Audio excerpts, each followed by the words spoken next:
అందరికీ నమస్కారం. మనం ఈరోజు భుజాల్లో జరిగే స్పోర్ట్స్ ఇంజరీస్ గురించి మాట్లాడదాం. భుజాల్లో జరిగే స్పోర్ట్స్ ఇంజరీస్ అనేది మేజర్గా మనకి కామన్గా వచ్చేది భుజం తొలగటం. జనరల్గా ఈ స్పోర్ట్స్ ఇంజరీస్ అన్నీ కూడా హై కాంటాక్ట్ స్పోర్ట్స్లో అవుతూ ఉంటాయి. జనరల్గా టెన్నిస్లో కానీ, షటిల్లో కానీ, అట్లాగే రగ్బీలో కానీ ఇలా తరచుగా జరుగుతూ ఉంటాయి అన్నమాట. సో భుజం తొలగటం అనేది జనరల్గా ఫస్ట్ టైం తొలిగితే మళ్ళీ దాన్ని రీలొకేట్ చేస్తారు. కానీ తరచుగా తొలిగితే మాత్రం దానికి ఫర్దర్ ఎవాల్యుయేషన్ అండ్ ఆపరేషన్ అవసరం అయ్యే అవకాశాలు ఉన్నాయి. సో తరచుగా తొలుగుతున్న షోల్డర్ని రికరెంట్ షోల్డర్ డిస్లొకేషన్ అంటారు.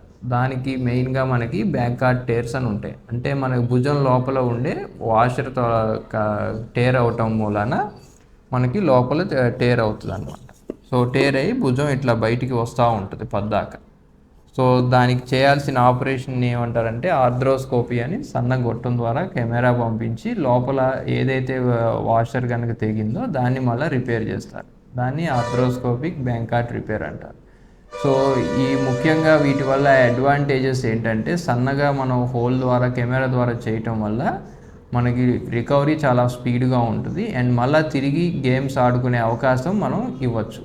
సో మనకి వెంటనే భుజం తొలుగుతుంది, మనం ఆపరేషన్ ఇంకా స్పోర్ట్స్ ఆడలేము అనే దిగులు లేకుండా మళ్ళీ స్పోర్ట్స్లోకి వెళ్ళే అవకాశం చాలా ఎక్కువగా ఉంది.